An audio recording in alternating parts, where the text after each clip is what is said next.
Welcome back guys to another Odyssey video. In this video I will show you my final endgame build for Assassin's Creed Odyssey. This build will deal over 50 million damage with your assassination abilities and over 100 million damage for your warrior abilities. It is actually so crazy that I don't think I can further optimize it. This build doesn't sacrifice anything, but it still does everything for you. This build will deal over 625% critical damage, 100% crit chance, we will deal permanent fire damage, and we also have ISO enhanced to be completely protected without sacrificing anything. And of course you're able to one-shot every single boss this game has to offer. But the best of all that is that you don't even lose any damage, no matter if you want to play at low health or at full health.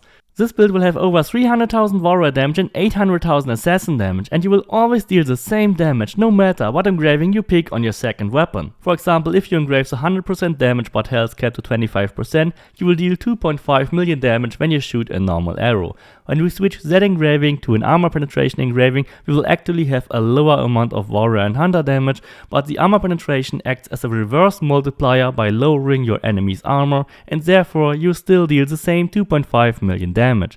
If you pick a completely different weapon like the Atlantean Blade, which has both of the legendary engravings, armor penetration and the Fox engraving, you still deal 2.5 million damage. And of course we can do the same trick with our melee damage. If we use 100% damage but health capped to 25%, we will get 1.5 million damage for a normal melee attack. If we switch that engraving to an armor penetration engraving, we will get the same 1.5 million damage.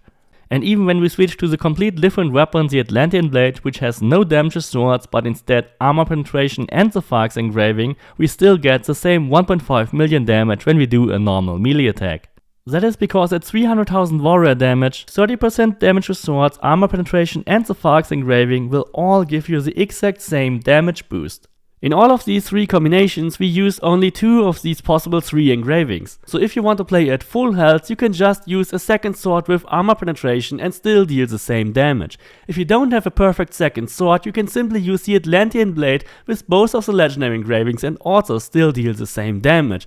It will be very easy to make your build according to your needs. If you rather want to play at full health, then you can perfectly do that without losing any damage.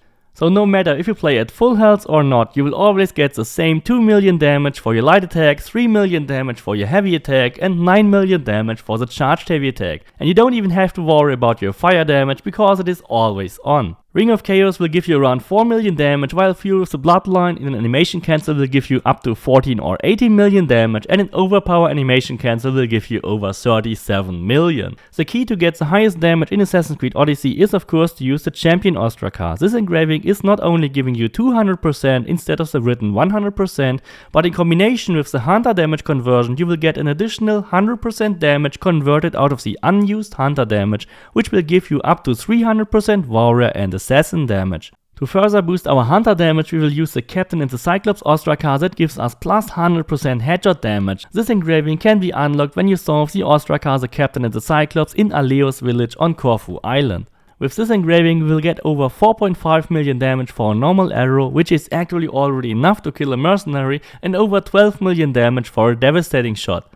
We will get 10 million damage with a ghost arrow and over 15 million damage with a predator shot. Of course 800,000 assassin damage is more than enough to just overrun every normal enemy and even every mercenary in this game with just a normal assassination. You will always get the needed 3.5 million damage no matter what ability you use. And you will of course also get over 14 or even 50 million damage when you use Ares Madness in an activation blast in the Greek world. The normal Ares Madness damage will be around 2 million damage for normal attacks, but of course the activation blast is what makes this ability so special because you can simply blow off any mercenary or any polemark instantly. And of course you can also use this ability infinitely in conquest battles by simply using the Ares Madness reset perk. So for example, by making 2 kills with Ring of Chaos you will instantly reset your Ares Madness, and then you can use the Ares Madness heavy attack to get a similar effect like Ring of Chaos every time you ram your spear into the ground. This infinite Ares Madness Ring of Chaos spam is what I like most when I play conquest battles.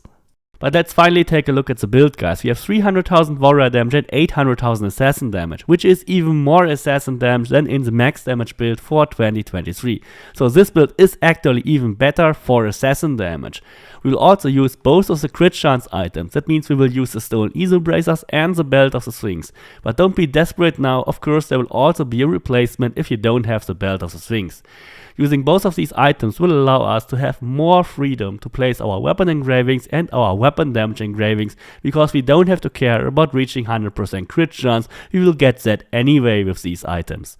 Of course we will also use the Big Horn Bow, because that item is simply mandatory if you want a high damage build. The Big Horn Bow multiplies all your warrior damage by a factor of 1.6 by adding all its 6495 DPS to your left melee weapon.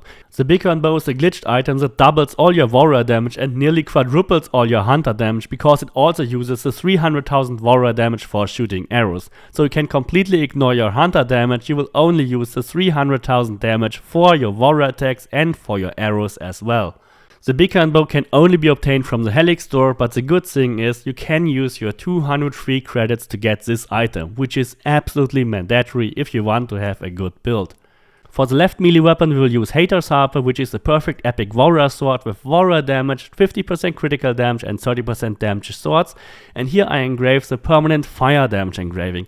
Permanent fire damage will not actually give you any more damage, it will simply make your weapon deal fire damage every time. So it adds the fire damage percentage to all your attacks without having to worry about activating it with flaming attacks, which can be very annoying if you don't like to use it. So the amount of damage will actually come from your fire damage percentage. In this build we will have 60% fire damage, which will be converted 1-to-1 to be additional warrior damage. The downside of this is that fire damage will not be multiplied by damage swords.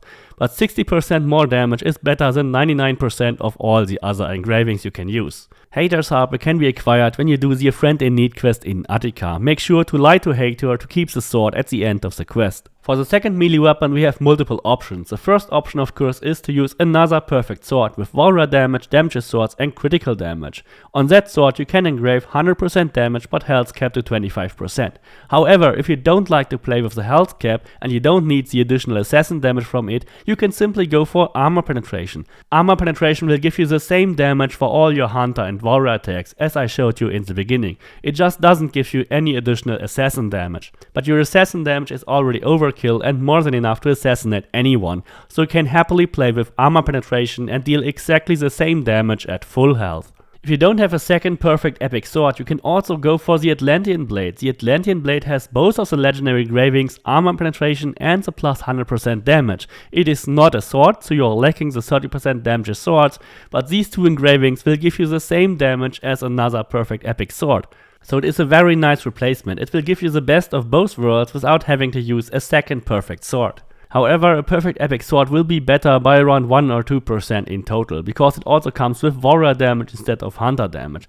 So I would recommend to use a perfect epic sword if you can. On the Big Horn Bow we will use the convert 50% hunter damage bonus to all damage, which is especially good because we have a lot of items that have hunter damage. The Belt of the Sphinx has hunter damage, the Big Horn Bow itself has hunter damage, and if you use the Atlantean Blade would also have hunter damage. And of course we will also get 100% additional damage from the Corfu engraving. So this engraving alone will give you over 150% base damage, which is way more than armor penetration and way more than the Falcons of Olympus engraving. So this one is actually mandatory and should not be replaced at any cost. It is the best and strongest weapon engraving you can use. And of course we use the hunter damage conversion because we convert the unused hunter damage to increase our warrior and assassin damage. It would not make sense to use the assassin conversion since it is not using the value on the screen, it is using the percentages which are equal for all types. With assassin damage conversion you would have less percentage points to be converted and you will lose over 200,000 assassin damage.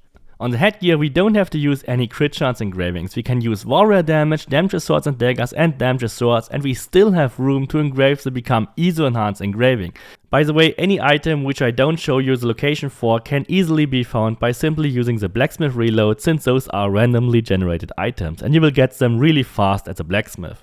However, the Stolen Easel Bracers are an exception because that is a fixed unique item. The Stolen Easel Bracers give you 30% crit chance in total, so we don't have to use any crit chance on our headgear anymore. Additionally, we engrave another 100% critical damage, but you could of course also go for the Ares Madness cooldown reset. But since you will most likely only use Ares Madness cooldown during conquest battles, I would actually recommend to make a second loadout with the Ares Madness cooldown engraving instead of the 100% crit damage engraving. Then you can switch to that second loadout anytime you make a conquest battle. The stone Isobracers can be found in the Fort of Meneseas in the 3rd episode of the Atlantis DLC in a fixed story mission. The Belt of the Sphinx is the other unique crit chance item and the only belt in the game that has 20% crit chance at full health on it. By using that item we can actually completely free our weapons from using any crit chance engravings and have only the good stuff on our weapons. If you don't have the Belt of the Sphinx, you can of course also go for an epic replacement with warrior damage, 100% crit damage, 10% crit chance, and then you can engrave the Nemean Lion set bonus with 5% additional crit chance at full health and 25% critical damage at full health. That way you will have 95% crit chance at full health. If you want to get 100, then you should definitely get the belt. On the torso we have warrior damage, 10% all damage and 50% critical damage as usual, and we engrave the plus 100% all damage but minus 100% resistances from the Corfu DLC. To get this engraving you have to go to Corfu Island, collect the tablet from the Collidi farm and go to the northeastern part of the map to solve the riddle. Alternatively, you could also go for another torso that has hunter damage, critical damage and bow charging speed. Then you would actually sacrifice a bit of your warrior damage, but you will have a significant higher bow charging speed. This may be a good option if you more like to play as a hunter player. Finally, on the boots we have warrior damage, 100% critical damage and 20% crit chance, and here we use the 100% additional headshot damage from the Corfu DLC. This engraving can also be found on Corfu Island if you solve the captain and the Cyclops Ostraka in Aleos village. That will give us a total stats of 644% warrior damage, 265% headshot damage, 140% damage swords, 100% crit chance and 625% critical damage. If you use the Ares Madness cooldown engraving you will have of course 100% less, so I definitely only recommend it to use it in conquest battles. For the abilities we will use all the standard ones. We will start with Sixth Sense that slows down time and also helps you for your assassinations and your warrior attacks, gets the poison and fire arrows, and then either use multi-shot, devastating shot or predator shot. Predator shot is the highest damage one and devastating shot is the easiest one to use. Totally get Archery Master for the additional hunter damage which we will convert into warrior damage, which also refills your first adrenaline segment. Put 1 point here into Overpower Bow Strike as a bridge and then go for 3 points on the Ghost Arrows, go for the Charged Heavy Attack and get the free bonuses from Weapons Master and Gear Master, and then you can get 3 points into Flaming Attacks. Of course if you engrave permanent fire damage on your sword you only have to go for 1 point on the Flaming Attacks because you have fire damage anyway, gets the 40% fire damage from the Fire Mastery, then get the Overpower attack which will one-shot every boss in this game even with this build. Ares Madness if you have the Atlantis DLC, definitely a must-have. Furious of Bloodline the same, if you have the Legacy DLC definitely get it. It still deals half the damage of an Overpower attack and refills 4 adrenaline bars.